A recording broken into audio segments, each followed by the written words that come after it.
Hi, this is Roger, thanks for dropping by. Clear table, black cloth out, must be 2021 Project Orchids time. So we're on to part 3 now. This is the Cattleya types, and for those of you joining who haven't seen the previous ones, there'll be a link at the end of the video to the playlist which contains all the videos related to the 2021 Project Orchids, and you can see all the others in there, including part 1 and part 2. So in these first sets of videos in March, what we're doing is we're looking at the plants and sort of taking a benchmark view. So we're sort of having a good look at what they look like now, you know, any new growths, any potential for blooming, all that sort of thing, how the roots are doing, just a general look over the plant as it is at the start of the growing season. And then I'll be running updates in June, September and at the end of the growing season, November, December time, where we'll look back over all of the updates. So that's the big one at the end of the season, where we look at this one and the one in June and the one in September, and look at the plants as they ended the growing season. So it's a year-long project in effect, or not far off it. So let's get going with the Cattleya types. So this is the first one, and as far as my set of Cattleyas is concerned, this is a relatively new plant. I actually got this in last year, so I haven't had it that long. I didn't like what it was growing in when I got it, so it was repotted not long after that point, and I took a risk. Because of the way the rhizome was, it was not going to pop very easily, so I ended up cutting it in half in the hope that obviously the front piece would be a continuing piece to grow on, and the back piece would find a way of shooting out and produce a new lead. So this was basically the front of the plant, and it had this very strange looking bulb on it. Plant was actually in bloom when I got it, and we ended up with 2 halves. So one half here, yeah, has got a nice strong new growth coming out with new root activity. The other piece over here also has a new growth coming out, so it worked.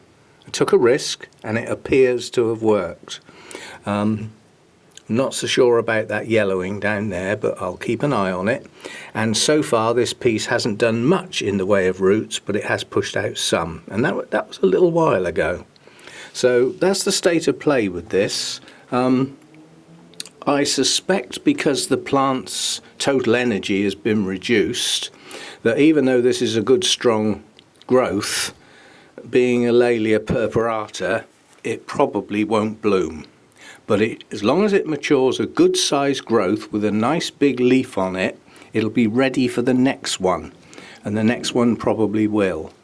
So that's the state of play with this one. I waited a long time with this on my wish list.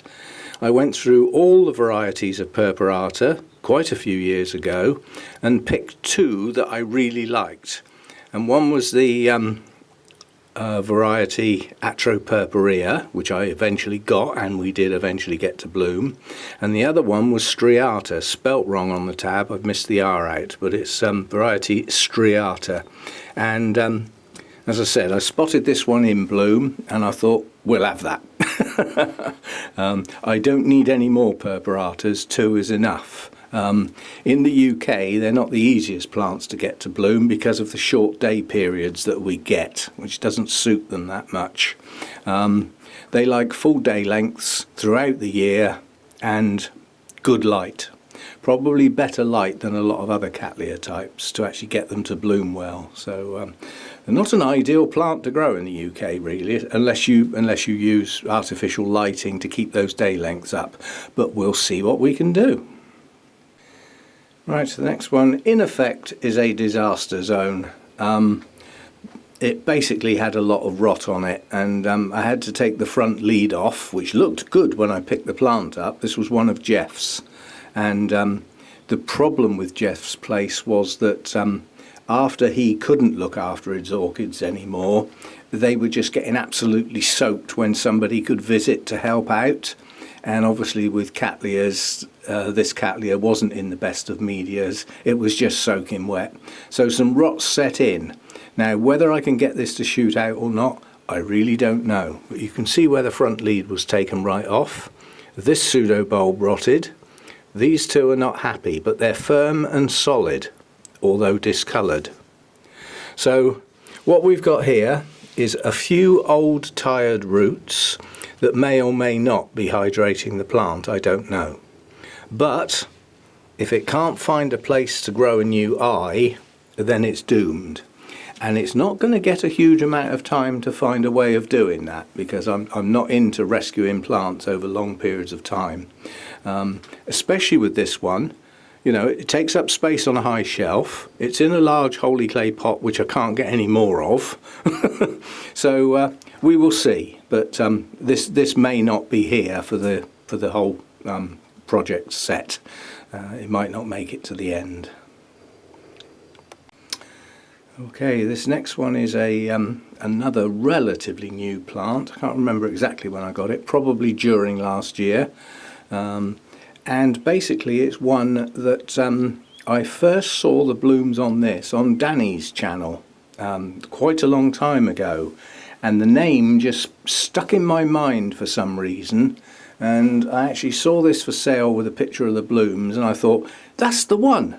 That's the one I want. So I got it. So that's how that came about.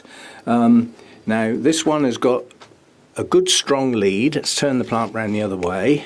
Now this one has a bit of a reputation as not being the easiest to get to bloom. Again, it's a UK thing. Short days and everything during its growing period. This had some roots when I got it, but it's grown a lot more since it got potted up, and it's still growing them. So out of this latest lead, we're getting another set of roots coming now, and the ones that I've got are growing sort of all around the pot now. So I'm happy with its root growth. The oldest part of the plant, given the size of the pseudo bulbs, I think this has been grown on from a seedling. You look at the size of the bulb at the base of this leaf, yeah, and the small leaf. This little cluster over here was probably the plant that started out, and then it's grown on since then. Yeah, and leaves have got bigger, and pseudobulbs have got bigger. It is blooming size, but whether this latest growth can actually put up a sheath and or buds, I don't know what this one does because I haven't bloomed it yet. So this one is yet to bloom. It's a non-bloomer, but it's got an establishing root system, which I'm happy with, strong new lead that's mature, and now it's a matter of waiting to see what it's going to do next. It might grow those roots on and then have a bit of a rest before anything else happens. At the end of that, what could be quite a short rest where it doesn't do much, it might produce some buds. It might produce a new growth. Who knows? And that's what I like sometimes about getting a new plant, is it's the unexpected. You don't know what's going to happen next. And certainly in the Cattleyas, they can do some strange things. I mean, you can have a sheath form on a bulb and the buds don't come for 6 months. And you can have another one where the bulb matures and the buds push straight out the top immediately. You know, no wait at all. So they do vary. So we will wait and see with this one, but I'm happy with the plant itself. Then some of these older seedling leaves are yellowing now, so they'll probably be gone next time we look, but I leave them on. When the plant's finished with those leaves and they serve no more use, they will drop. And the plant pushes them off. And when it does that, it's already formed a natural seal where the leaf was. So there's a dry area there. It's like a callus, so there's no room for infection to get in or anything. However, you get your scissors out and cut it, you've got a wet wound, and that's an ideal place for infections and rots to get in. So that's where you dab your cinnamon on, when you've got a wet cut. Yeah. So anyway, we will wait and see what happens with this one. I'd love to see some blooms on that latest growth, but I don't think I will. We may have to wait for another one to come along. We'll see how it goes, but happy with the plant's root growth. and it's not looking bad. Right, this next one again I haven't had too long. This was in the striata order, so this was one of the ones I chose, and typical, you know, the one that I chose didn't have very good roots on it and wasn't potted very well, but nonetheless, you know, that's often how a Cattleya arrives. You've just got to deal with it. Now, it ended up in two pieces. This tiny little piece up the back here is probably not going to make it. It's badly desiccated. It's got 0 roots, and it just doesn't seem to want to do anything at the moment, so this piece may come off. However, this piece is showing some signs of life. There's an odd root here and there coming out. It's got a sheath on the latest growth that isn't going to bloom. I can virtually guarantee that. So this one is in a, I would say, a state of sulk, having been unpotted, mounted, and it's just sitting there waiting to come back into life at some point. Now, some Cattleya types can sulk for a long time before they actually burst back again. On very, very rare occasions, they never do, and they just sit there and gradually and slowly die. I don't think this one's going to do that. You know, there's some strength in this latest growth. You know, it's a good size. So this is a waiting game. There's a tiny little root shooting out there. It's just a waiting game. There are some older roots down in the moss that help hydrate the plant. I think they're even long enough to, yeah, they just about show out at the bottom. So, you know, there are some older roots on there to at least keep it ticking over and keep it hydrated and stop it getting too bad. Yeah. Now, how many of you reached out and tried to catch it for me? You can't do it, you know. It's just a reaction, isn't it? Anybody who grows orchids, pots topple over and things like that as you're working with them, as time goes on like that. And every now and again you have to drop what you're doing and just grab something to stop it falling on the floor.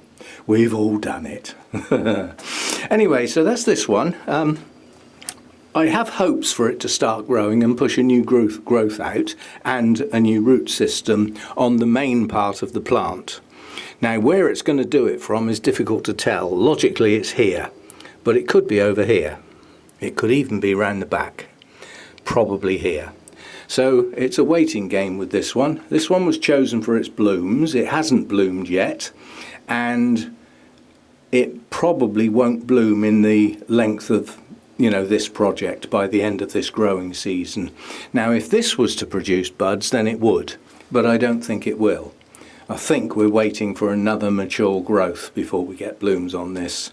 And for a growth on a stalled plant to actually mature and bloom in a single growing season is pushing it. So probably not. So we just hope with this one that it's going to start growing soon and we see some life by the next time we come round to film it in June. It's got the longer days now and temperatures are getting better. You know, the atmosphere in here is far more conducive to growing than it was in the winter time. So hopefully it'll pick up again soon. And now my tiniest Cattleya, or Cattleya type. This was Sophonitis once. It would now be Cattleya. And it's got a long name that I'm practicing. So I can't guarantee I'm going to get it right, but we'll have a look. I'm getting there eventually. Brevipedunculata. First go. I think that's right anyway. There'll be a pop-up. Now, unlike a lot of Sophonitis, this doesn't have a bright red or reddy orange bloom. It's more pink. But looking on the internet, the blooms on this particular plant do vary an awful lot. From a soft pink through to quite a deep pink into very, very nearly red. So we'll have to wait and see what we get. Now, the variation in the bloom colour could be light. Could be what it's getting fed on. Could be a combination of the two. But what we've got here is a nice root system, some of which is attached, not much. It's growing on one of these clay thingies, which I don't like. But as this is a cool grower, you know, it's got to put up with my heat through the summer. And it's a strange one because it's a cool grower, but it likes bright light. That must be one of the most difficult things to achieve in the UK in a greenhouse of any kind, because it's obviously going to get warm, isn't it, with the sun on it. Anyway, so we've got a good root system. We've got a nice new growth coming out to the left there. and another one coming out to the right. So we've got 2 new growths. Given it's a Sophonitis, which they are genuine miniatures, a lot of the hybridization programs incorporated a Sophonitis to reduce the size of the plant down and hopefully get some red. Not always, but it can deepen, you know, it can turn a pink in towards a darker colour near a purple. So they were used a lot in hybridizations, and a lot of it was to dwarf the plant a bit. So instead of being a foot tall, it could bring it down to sort of 6 to 9 inches just by incorporating its miniatureness. I just made that word up. Sounds like a real one. I don't think it is though. Yeah, so anyway, we've got a growing plant, we've got a good root system that is in active growth, and we have the potential, because it's a miniature, for those 2 new growths, or one of them, to actually produce some blooms. We will wait and see, but as I said, being a miniature, it could be classed as blooming size, and it may well be. So yeah, that's my tiniest little Cattleya. Dear little thing, isn't it? I have another one, what was Sophonitis cernua, which has slightly bigger pseudobulbs and a rounded leaf rather than a long thin leaf. Yes, can I help you? What do you want? Stop being nosy. That's it. It's because I've moved things. He needs to go and check them. Yeah, so that one, the cernua, has rounded leaves, and although that's a miniature, because of how big it's grown, it's probably got about 30 pseudobulbs, so it doesn't look like a miniature anymore. Anyway, this one is, and we'll see if either of those new growths actually manage to produce some blooms. What you doing then? You know you're not supposed to come out here, don't you? Eh? You're not supposed to come out here. Don't start chewing my fern. Come on. Back in your box. Right, so the last one is BC Maikai. This is another one that may not make it to the end of the project. It's basically a rootless plant. Well, let's just get the tag out or it'll fall in underneath.